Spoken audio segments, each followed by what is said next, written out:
உண்மையில் நாட்டில் மீண்டும் பெட்ரோலுக்கு தட்டுப்பாடா ஒரு தரப்பு கூறும் பதில். எரிபொருள் விநியோக செயல்முறையை சீர்குலைக்க முயற்சி, விசாரணையை ஆரம்பித்துள்ள சிஐடி. போலீசாருக்கு ஏமாற்றம் கொடுத்த தேசப்பந்து, 5 வீடுகளில் சுற்றி வளைப்பு. யாழில் பெரும் சோகத்தை ஏற்படுத்திய உதவி பிரதேச செயலாளரின் மரணம், மீண்டும் ஆரம்பமாக்கும் விசாரணை. புலம்பெயர் தொழிலாளர்களின் பணத்திற்கும் வரி, அரசாங்கத்தின் முக்கிய அறிவிப்பு. தமிழர் பகுதியில் வாழ்வெட்டு குழுவிற்கு எதிராக வெடித்த மாபெரும் போராட்டம்.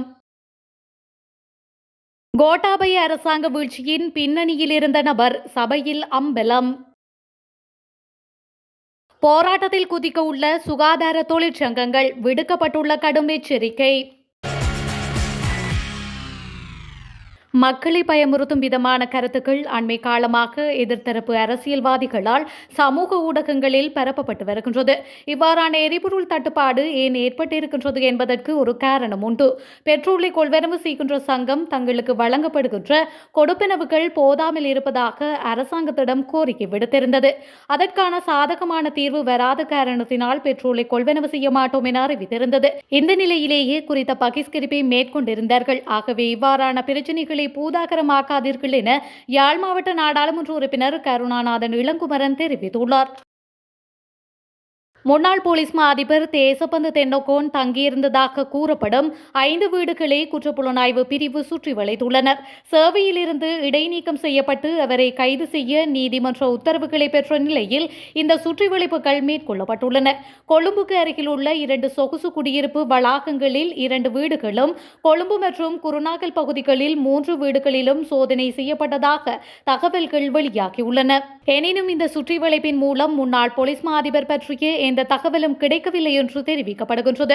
மாத்தறை வெலிகம பெலேன பகுதியில் உள்ள W15 என்ற சுற்றுலா ஹோட்டலில் 2023 ஆண்டு டிசம்பர் மாதம் 31 திகதியன்று கொழும்பு குற்றப்பிரிவின் அதிகாரிகள் குழுவால் நடாத்தப்பட்ட துப்பாக்கி சூடு மற்றும் அதற்கு பழிவாங்கும் வகையில் வெலிகம போலீசாரால் துப்பாக்கி சூடு நடாத்தப்பட்டது.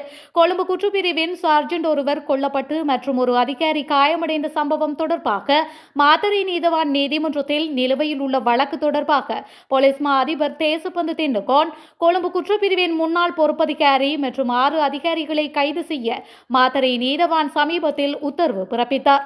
அந்த உத்தரவிற்கு அமைய குற்றப்புலனாய்வு திணைக்களம் சந்தேக நபர்களை கைது செய்ய விசாரணைகளை தொடங்கியது. வெலிகம W15 ஹோட்டல் ஊவா மாகாண ஆளுநர் AJM முக்மலியின் மகனான முகமது இஷாம் ஜமால்தீனுக்கு சொந்தமானது என்றும் தெரிவிக்கப்படுகின்றது.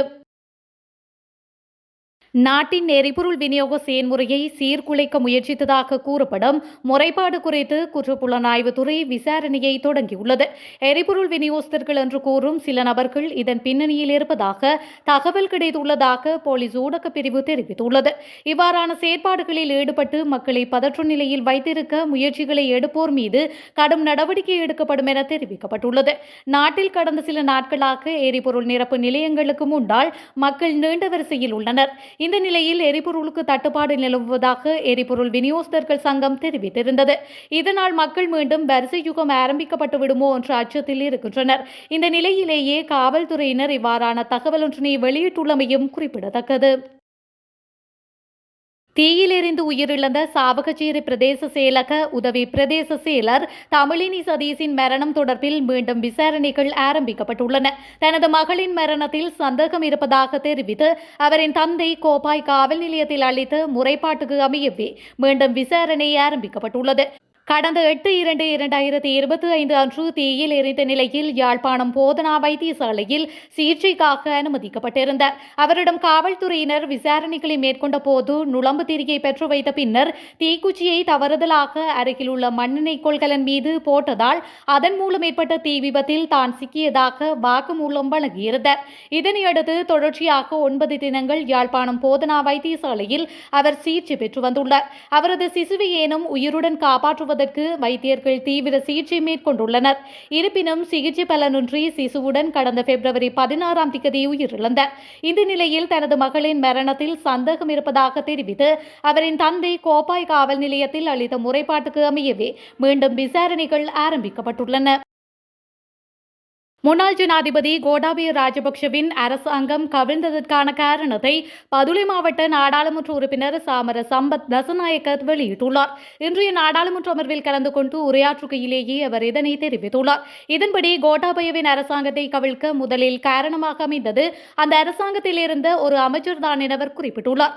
குறித்த அமைச்சர் நாட்டில் இன்னும் ஒரு வாரம் மட்டுமே எரிபொருள் இருப்பதாக அறிவித்ததாகவும் அதனால் பீதியடைந்த மக்கள் பீப்பாய் கணக்கில் எரிபொருளை சேகரித்து சென்றதாகவும் சாமர சம்பத் தெரிவித்துள்ளார். இந்த விடயத்தின் மூலம் கோட்டாபய அரசாங்கத்தை கவிழ்க்க முதலில் முயன்றது அந்த அரசாங்கத்திலேயே இருந்த ஒரு அமைச்சர் தான் என அவர் அடித்து கூறியுள்ளார்.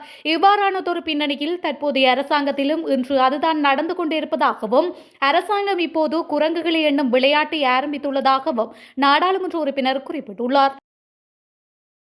எதிர்வரும் மார்ச் மாதம் 5ஆம் திகதி காலை 8 மணி முதல் நாடு முழுவதும் சுகாதார நிபுணர்கள் அடையாள வேலைநிறுத்தத்தில் ஈடுபட உள்ளதாக 20 சுகாதார தொழிற்சங்கங்களின் பிரதிநிதிகள் தெரிவித்துள்ளனர்.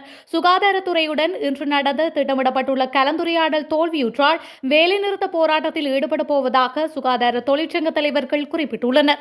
சுகாதார நிபுணர்களின் கொடுப்பனவுகளை மீளாய்வு செய்வதற்கு சுகாதார அமைச்சர் நலிந்த ஜெயதிசவுக்கு வழங்கப்பட்ட கால அவகாசம் இன்றுடன் நிறைவடைவதாக பிரதிநிதிகள் மேலும் தெரிவித்துள்ளனர். அடையாள வேலைநிறுத்தத்திற்கு மருத்துவர்களும் ஆதரவு தெரிவித்துள்ளதாக அவர்கள் குறிப்பிட்டுள்ளனர்.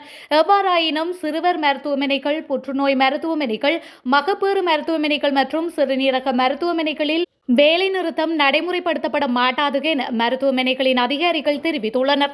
இதேவேளை தாதி ஒருவரின் சம்பளம் தொடர்பில் சுகாதார அமைச்சர் நலிந்த ஜெயதிச நாடாளுமன்றத்தில் தெரிவித்த கருத்து தவறானது என சுகாதார தொழிற்சங்க கூட்டமைப்பு அழைப்பாளர் ரவி குமிதேஸ் தெரிவித்துள்ளமையும் குறிப்பிடத்தக்கது. அண்மையில் ஹம்பாந்தோட்டை துறைமுகத்தை வந்தடைந்த கப்பலில் உள்ள 197 வாகனங்களை விடுவிப்பதில் தாமதம் ஏற்பட்டுள்ளதாக வாகன இறக்குமதியாளர்கள் சங்கத்தின் உறுப்பினர் கீர்த்தி குணரத்ன தெரிவித்துள்ளார். குறித்த வாகனங்களின் உற்பத்தி ஆண்டு தொடர்பாக எழுந்துள்ள பிரச்சினைகள் காரணமாக இந்த தாமதம் ஏற்பட்டுள்ளதாக அவர் சுட்டிக்காட்டியுள்ளார். அவர் மேலும் தெரிவிக்கையில், வாகன இறக்குமதிக்கான அனுமதிக்கு அமைய 2023, 2024 மற்றும் 2025ஆம் ஆண்டுகளில் உற்பத்தி செய்யப்பட்ட வாகனங்களை மாத்திரம் இறக்குமதி செய்ய முடியும். புதிய வர்த்தமானி அறிவித்தலுக்கு அமைய 2022ஆம் ஆண்டு உற்பத்தி செய்யப்பட்ட வாகனங்களை இறக்குமதி செய்ய முடியாது. இந்த நிலையில் வருடம் தொடர்பில் எழுந்த பிரச்சினை காரணமாகவே 197 வாகனங்களை விடுவிக்கும் நடவடிக்கையில் தாமதம் ஏற்பட்டுள்ளதாக கீர்த்தி குணரத்ன தெரிவித்துள்ளார். இலங்கை புலம்பெயர்ந்த தொழிலாளர்கள் அனுப்பும் பணத்திற்கு வரி விதிக்க அரசாங்கம் முடிவு செய்துள்ளதாக தவறான செய்தி பரவி வருவதாக பொருளாதார அபிவிருத்தி துணை அமைச்சர் அனில் பெர்னாண்டோ குற்றம் சாட்டியுள்ளார். குறித்த விடயத்தை இன்று நாடாளுமன்றத்தில் உரையாற்றும் போதே அவர் குறிப்பிட்டுள்ளார்.